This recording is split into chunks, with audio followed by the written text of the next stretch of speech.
Hello, ladies and gentlemen.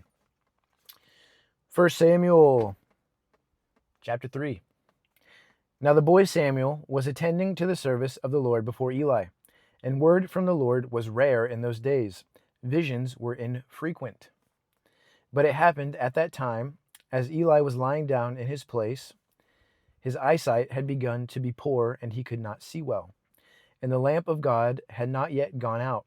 And Samuel was lying down in the temple of the Lord, where the ark of God was. That the Lord called to Samuel, and he said, Here I am. Then he ran to Eli and said, Here I am, for you called me. But he said, I did not call. Go back and lie down. So he went and lay down. And the Lord called yet again, Samuel. So Samuel got up and went to Eli and said, Here I am, for you called me. But he said, I did not call, my son. Go back and lie down. Now Samuel did not know the Lord, nor had the word of the Lord yet been revealed to him. So the Lord called Samuel again for the third time.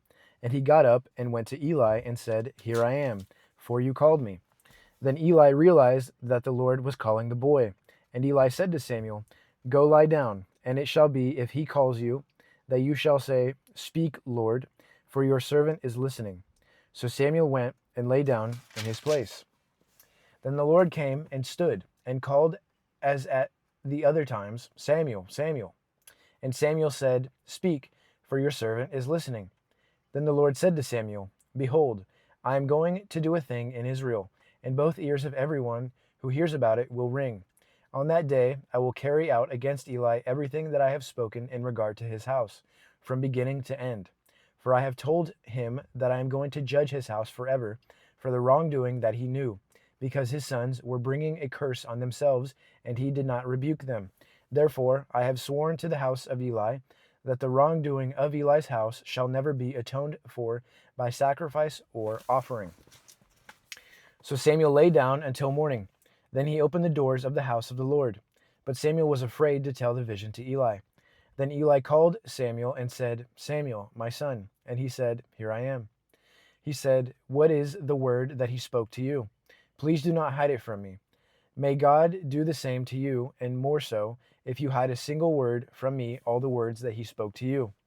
So Samuel told him everything and hid nothing from him. And he said, He is the Lord. Let him do what seems good to him. Now Samuel grew, and the Lord was with him, and he let none of his words fail. And all Israel, from Dan even to Beersheba, knew that Samuel was confirmed as a prophet of the Lord. And the Lord appeared again at Shiloh, because the Lord revealed himself to Samuel at Shiloh by the word of the Lord. 1 Samuel chapter 4. So the Lord, 1 Samuel chapter 4. So the word of Samuel came to all Israel. Now Israel went out to meet the Philistines in battle, and they camped beside Ebenezer, while the Philistines camped at Aphek. Then the Philistines drew up in battle formation to meet Israel. When the battle spread, Israel was defeated by the Philistines, who killed about 4,000 men on the battlefield.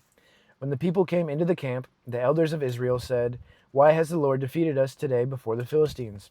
Let's take the ark of the covenant of the Lord from Shiloh, so that he may come among us and save us from the power of our enemies. So the people sent men to Shiloh, and from there they carried the ark of the covenant of the Lord of armies, who is enthroned above the cherubim. And the two sons of Eli, Hophni and Phinehas, were there with the ark of the covenant of God. And as the ark of the covenant of the Lord was coming into the camp, all Israel shouted with a great shout, so that the earth resounded. And when the Philistines heard the noise of the shout, they said, What does the noise of this great shout in the camp of the Hebrews mean? Then they understood that the ark of the Lord had come into the camp. So the Philistines were afraid, for they said, God has come into the camp. And they said, Woe to us, for nothing like this has happened before. Woe to us. Who will save us from the hand of these mighty gods? These are the gods who struck the Egyptians with all kinds of plagues in the wilderness. Take courage and be men, Philistines, or you will become slaves to the Hebrews, as they have been slaves to you. So be men and fight.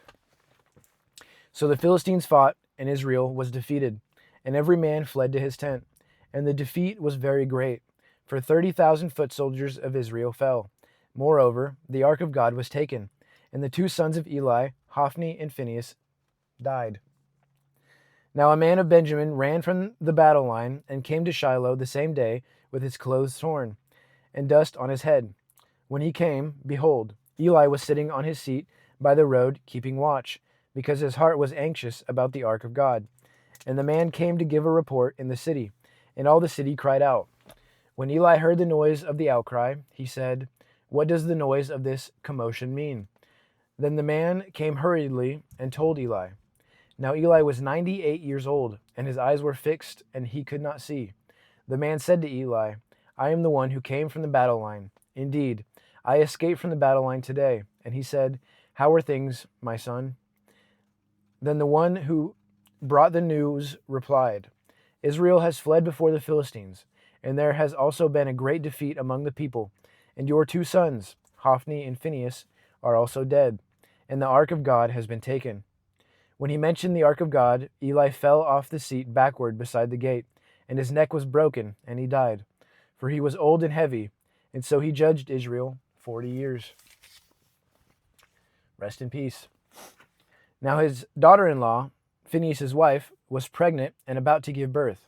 And when she heard the news that the ark of God had been taken, and that her father-in-law and her husband had died, she kneeled down and gave birth, because her pains came upon her. And about the time of her death, the women who were standing by her said to her, "Do not be afraid, for you have given birth to a son." But she did not answer or pay attention. And she named the boy Ichabod, saying, "The glory has departed from Israel, because the ark of God had been taken, and because her father-in-law and her husband." So she said, "The glory has departed from Israel, because the ark of God has been taken." 1 Samuel chapter 5. Now the Philistines took the ark of God and brought it from Ebenezer to Ashdod. Then the Philistines took the ark of God and brought it into the house of Dagon, and placed it beside Dagon. When the Ashdodites got up early the next day, behold, Dagon had fallen on his face to the ground before the ark of the Lord. So they took Dagon and set him back in his place. But when they got up early the next morning, behold, Dagon had fallen on his face to the ground before the ark of the Lord. And the head of Dagon and both palms of his hands were cut off on the threshold. Only the torso of Dagon was left. For that reason, neither the priests of Dagon nor any who entered Dagon's house step on the threshold of Dagon in Ashdod to this day. Ashdod ain't nothing but a chump.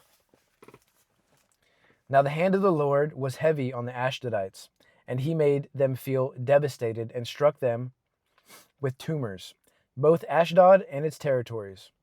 When the men of Ashdod saw that it was so, they said, the ark of the God of Israel must not remain with us, because his hand is severe on us and Dagon our God." So they sent word and gathered all the governors of the Philistines to them and said, "What shall we do with the ark of God of Israel?" And they said, "Have the ark of God of Israel brought to Gath." So they took the ark of the God of Israel away. After they had taken it away, the hand of the Lord was against the city, creating a very great panic. And he struck the people of the city, from the young to the old, so that tumors broke out on them. So they sent the ark of God to Ekron. And as the ark of God came to Ekron, the Ekronites cried out, saying, "They have brought the ark of the God of Israel to us, to kill us and our people." Therefore they sent word and gathered all the governors of the Philistines and said, "Send away the ark of the God of Israel, and let it return to its own place, so that it will not kill us and our people." For there was a deadly panic throughout the city. The hand of God was very heavy there, and the people who did not die were struck with tumors, and the outcry of the city went up to heaven. The power of God is not nothing to play with. Just his presence, his unrelenting strength and power made them weep and cry in their bed sheets. Got 3 chapters that time. Thank you. I love you.